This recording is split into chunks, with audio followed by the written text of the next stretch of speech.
L'épisode commence avec Nazli qui se réveille dans son lit. Elle réalise qu'elle a déjà repoussé son réveil plusieurs fois et se dit qu'elle doit enfin se lever. Une fois debout, elle commence à préparer des omelettes. Fatos vient la voir et lui dit qu'elle a de la chance de vivre avec une chef professionnelle, car elle prépare de délicieux petits déjeuners.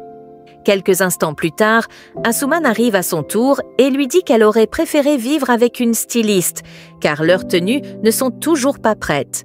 Fatos lui demande de ne pas être ingrate et ajoute qu'elle aurait pu les loger dans un hôtel 5 étoiles. Les deux jeunes femmes se mettent alors à discuter. Nazli, agacée, leur demande d'arrêter de se chamailler et de mettre la table pour prendre le petit déjeuner. Fatos affirme ensuite qu'elle n'a pas envie de se disputer, car elle a lu son horoscope et est persuadée que le bonheur frappera à sa porte aujourd'hui. Elle ajoute qu'elle a aussi lu l'horoscope de Nazli, qui annonce une surprise inattendue. Nazli lui répond qu'elle devrait plutôt se concentrer sur ce qui est important et lui rappelle qu'elles ont plusieurs mois de loyer impayés. Selon elle, la seule surprise qui pourrait leur arriver serait que leur bailleur les mette à la porte. Après avoir discuté, elles quittent l'appartement et tentent de prendre le bus. Lorsqu'elles réussissent à arrêter un bus déjà bondé, elles montent et se rendent à l'université. En arrivant, Nazli se rend en cuisine, mais elle est en retard. Son professeur le lui fait remarquer. Elle s'excuse en plaisantant que le bus a explosé en chemin. Le professeur accepte son excuse et l'invite à prendre place. Nazli demande alors à son camarade sur quoi il travaille. Celui-ci lui répond qu'il prépare un gâteau à la fraise. Elle se met immédiatement au travail, mais son professeur lui reproche de ne pas peser correctement les ingrédients. Un peu plus tard, Nazli croise l'un de ses professeurs. Celui-ci lui demande si elle cherche toujours un travail. Il lui explique qu'il a une proposition pour elle, mais souligne qu'elle est souvent en retard en cours. Or, ce travail exige de la ponctualité. Nazli, enthousiaste, lui répond qu'elle a vraiment besoin de ce poste et promet de faire des efforts pour être toujours à l'heure. Son professeur lui donne alors une adresse et l'avertit que ce travail pourrait la placer dans une situation délicate. Quelques heures plus tard, Nazli se rend sur le lieu de travail pour passer son entretien. Elle est accueillie par l'assistante de la maison qui lui explique qu'elle devra travailler pour Monsieur Ferit. Elle ajoute que Nazli devra cuisiner uniquement lorsque Ferit ne sera pas présent. Surprise, Nazli s'inquiète. Elle pensait devoir travailler en cuisine avec d'autres chefs expérimentés et se demande si ce poste lui apportera de bonnes références. L'assistante la rassure en lui expliquant que si elle travaille pour Monsieur Ferit sur une longue période, cela représentera un atout pour sa carrière. Elle l'informe ensuite qu'elle sera rémunérée 500 livres par semaine et précise à Nazli qu'elle ne devra cuisiner que lorsque Ferit sera absent. Après réflexion, Nazli accepte le travail. Les deux femmes discutent alors des modalités du poste. Iqbal, l'assistante, l'accompagne en cuisine et lui remet ses horaires de travail ainsi qu'une liste d'ingrédients et de menus à préparer. Elle lui demande également de ne pas entrer dans les autres parties de la maison. Iqbal lui confie que Monsieur Ferit est une personne très exigeante et qu'aucun de ses précédents cuisiniers n'a tenu plus de 2 mois. Déterminée, Nazli assure qu'elle n'a pas l'intention de démissionner et qu'elle est prête à relever le défi. Iqbal lui explique alors que ce ne sont pas les cuisiniers qui ont démissionné, mais bien Monsieur Ferit qui les a renvoyés. Elle précise ensuite que son lieu de travail est exclusivement la cuisine et qu'elle ne doit en aucun cas aller dans les autres pièces de la maison. Avant de partir, elle lui souhaite bon courage. Nazli acquiesce et se met aussitôt à cuisiner. Elle allume la musique sur son téléphone et commence à travailler en dansant. Une fois la cuisine propre et rangée, elle décide de désobéir aux consignes de l'assistante et entre dans le salon de Monsieur Ferit. Elle remarque une photo d'un vieil homme accroché au mur et, pensant qu'il s'agit de son patron, elle commence à parler toute seule. Pendant ce temps, de l'autre côté de la ville, les partenaires de Monsieur Ferit se plaignent auprès de son assistante de son retard à une réunion importante. Cependant, à cet instant, ils entendent le bruit d'un hélicoptère. L'assistante leur rappelle alors que Monsieur Ferit n'est jamais en retard. L'appareil atterrit sur la piste et Ferit en descend. Sans perdre de temps, il se dirige vers la salle de réunion. Plus tard, Nazli est au téléphone avec sa mère. Elle lui fait croire qu'elle travaille dans une cuisine entourée de chefs expérimentés. Elle s'excuse de ne pas avoir répondu plus tôt, expliquant qu'elle était occupée avec ses examens. Elle ajoute que Asuman n'a pas décroché non plus, car elle aussi est très occupée. Nazli rassure sa mère en lui disant que tout va bien et promet de la rappeler plus tard. Après avoir raccroché, elle prend conscience qu'elle vient de mentir. Elle se demande si elle aurait dû dire la vérité, qu'elle travaille en tant que cuisinière privée pour un homme incompréhensible. Mais elle se justifie en se disant qu'elle fait tout cela pour améliorer leur avenir. De son côté, Ferit rentre chez lui. Il espère que tout est propre et que la nouvelle cuisinière a bien fait son travail. À son arrivée, il inspecte méticuleusement chaque pièce, puis se dirige vers la cuisine. Là, il découvre un petit mot laissé par Nazli, lui suggérant d'utiliser des épices pour améliorer la saveur de son repas. Agacé par cette audace, il s'énerve et appelle Iqbal pour lui ordonner de renvoyer immédiatement la cuisinière. Iqbal acquiesce et lui souhaite une bonne nuit. Cependant, après avoir goûté le repas, Ferit réalise qu'il est délicieux. Le lendemain matin, Iqbal informe Ferit qu'une femme nommée Funda tente de le contacter depuis 2 jours. Il reste impassible. Iqbal lui propose alors d'envoyer un bouquet de fleurs accompagné d'une boîte de chocolat. Ferit accepte cette idée et, avant qu'elle ne parte, il lui demande si elle a déjà contacté la nouvelle cuisinière. Iqbal répond qu'elle prévoit de la rencontrer aujourd'hui pour lui payer sa journée de travail avant de la renvoyer. Mais contre toute attente, Ferit change d'avis. Il lui dit que Nazli peut finalement conserver son poste, mais lui demande de ne plus jamais lui laisser de message. Il lui ordonne également de licencier la femme de ménage et d'engager une remplaçante. Pendant ce temps, à l'université, Nazli discute avec ses sœurs et son amie. Son amie lui fait remarquer qu'elle est trop sévère avec son patron et qu'ils finiront par trouver un terrain d'entente. Mais Nazli en doute fortement. Elle se plaint du nombre excessif de règles dans cette maison et explique qu'elle n'a pas le droit de rencontrer Ferit. Son travail commence uniquement une fois qu'il est parti et elle doit terminer avant son retour. Asuman, amusé, rassure leurs amis en disant que sa sœur ne sera jugée que sur la qualité de ses plats. Après tout, Ferit n'a pas le droit de la rencontrer en personne. De son côté, Ferit est au restaurant, en train de dîner avec son ami Engin. Il lui confie qu'il a récemment engagé une nouvelle cuisinière et admet qu'elle cuisine très bien, lui attribuant une note de 8 sur 10 pour l'originalité. Engin, intrigué, lui demande s'il s'agit d'un homme ou d'une femme. Ferit lui répond qu'elle s'appelle Nazli et suppose qu'elle est très âgée, car elle a déjà ses habitudes en cuisine. Il ajoute qu'il respecte les aînés, mais qu'il a du mal à accepter qu'elle bouleverse son organisation. Il insiste sur le fait que c'est sa maison et que si elle ne comprend pas cela, elle devra partir.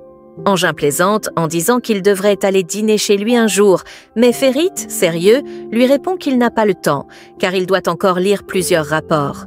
Il conclut en disant qu'ils se verront plus tard, puis s'en va. Quelques instants plus tard, Nazli arrive à son lieu de travail et rencontre l'assistante de Ferit. Celle-ci lui présente la nouvelle femme de ménage et lui explique qu'ils ont renvoyé l'ancienne à cause de son travail négligé. La nouvelle employée, curieuse, demande à Nazli combien de règles il y a dans cette maison, car elle n'est pas habituée à travailler ainsi.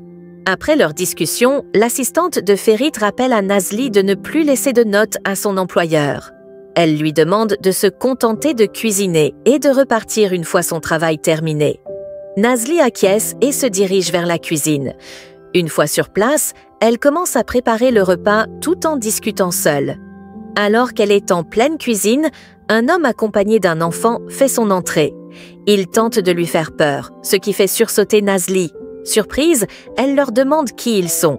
Le petit garçon se présente comme étant le neveu de Monsieur Ferit, tandis que l'homme se présente sous le nom de Tariq et précise qu'il s'occupe des affaires administratives de Ferit. Il explique qu'ils sont venus récupérer un jouet que le petit avait oublié dans la maison. Nazli, souriante, dit qu'elle est ravie de faire leur connaissance.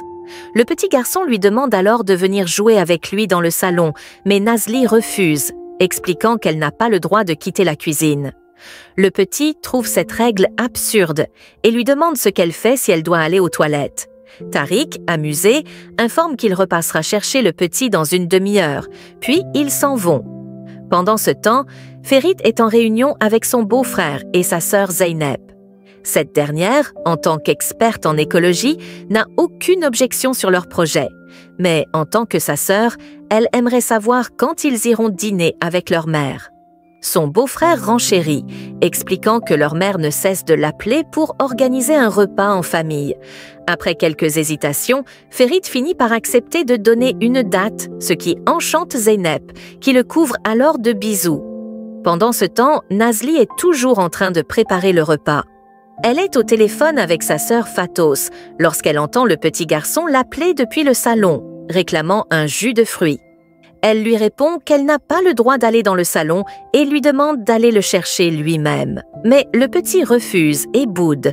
Nazli dit à sa sœur qu'elle doit raccrocher, expliquant que le petit du vieil homme veut un jus, qu'il est gentil, mais pour y gâter. Puis elle coupe la communication. Finalement, elle cède et va au salon. Elle demande au petit s'il a faim, mais ce dernier lui explique que sa mère ne doit pas savoir qu'il est là. Il avoue être venu uniquement pour jouer sur la tablette de son oncle et souhaite rentrer avant que sa mère ne rentre. Nazli lui dit qu'il ne devrait pas mentir, mais promet de garder le secret s'il l'aide à ranger le salon qu'il a mis en désordre. Le petit accepte et ils se mettent à tout remettre en ordre.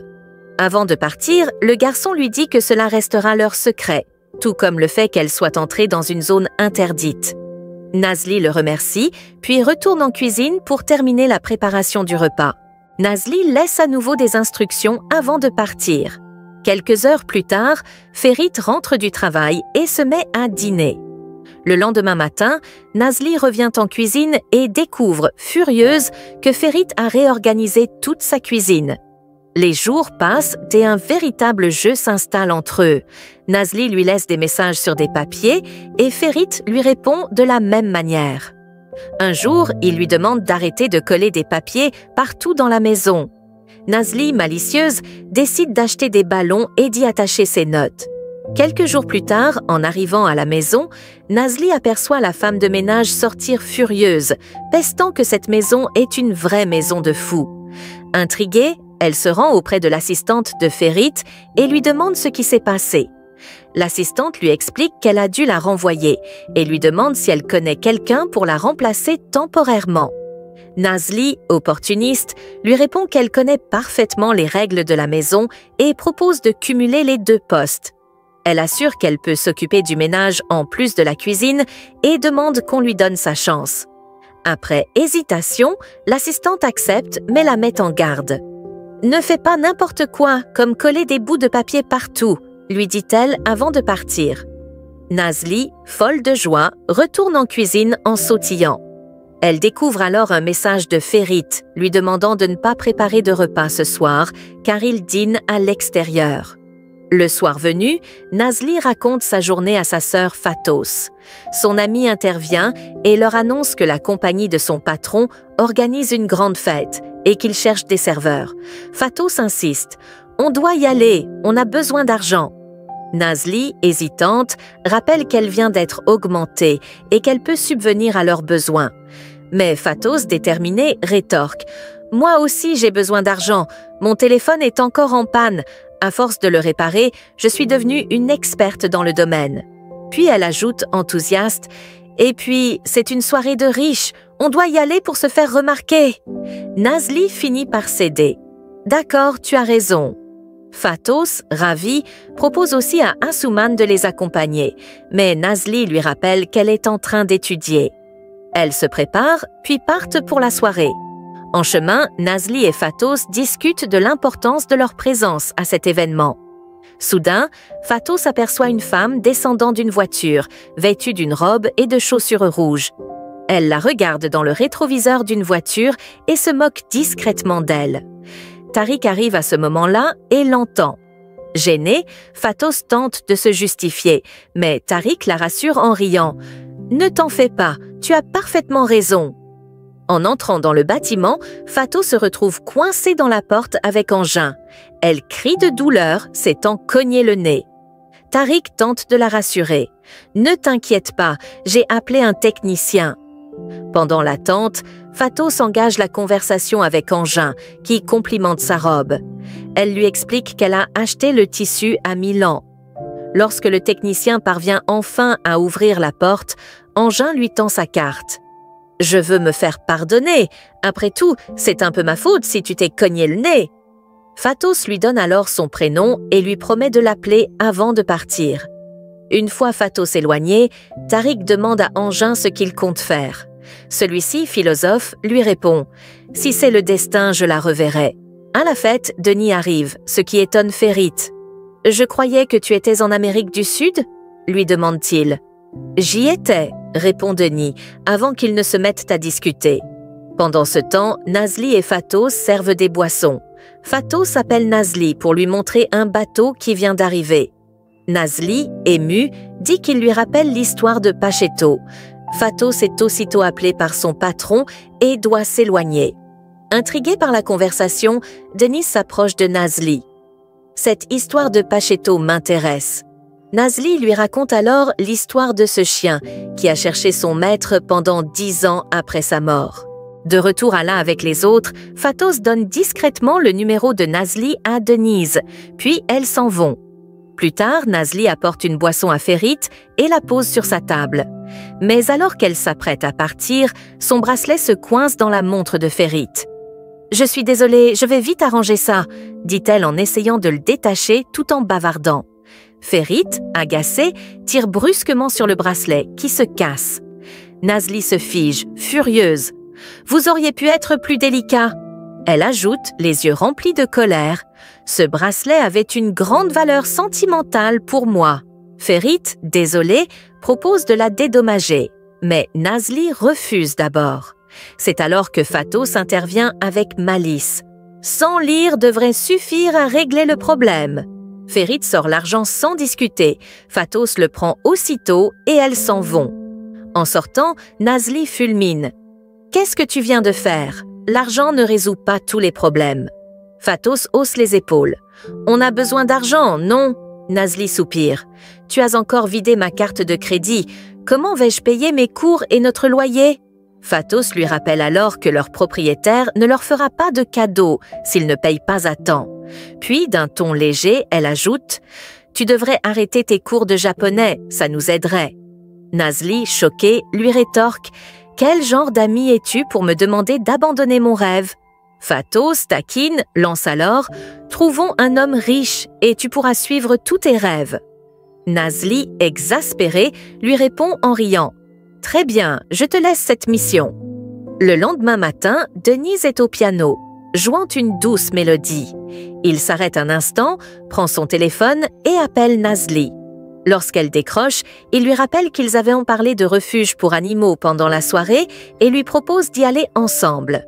Mais Nazli décline poliment. « Je suis désolée, j'ai déjà quelque chose de prévu aujourd'hui. » Denis ne se vexe pas et lui répond avec légèreté. « Ce n'est pas grave, on le fera une autre fois. » Puis il raccroche. De son côté, Ferit et sa sœur sont chez leur mère.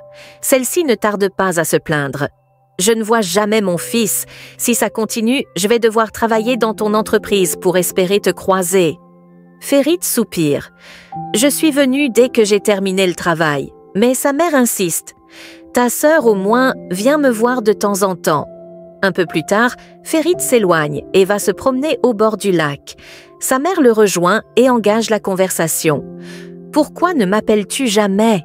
Elle l'observe avec tendresse et ajoute. « Tu as toujours été sérieux, même quand tu étais enfant. » Ferit esquisse un sourire et répond calmement. « Je ne suis pas à l'aise avec les téléphones, mais je vais essayer. » Sa mère le regarde avec douceur, puis lui confie. « J'aimerais que tu trouves une femme. Je voudrais voir mes petits-enfants avant de mourir. » Mais Ferit secoue la tête, catégorique. « Non !» Puis, sans attendre, il change de sujet. « On devrait rentrer à l'intérieur. » Et il s'éloigne sans un mot de plus.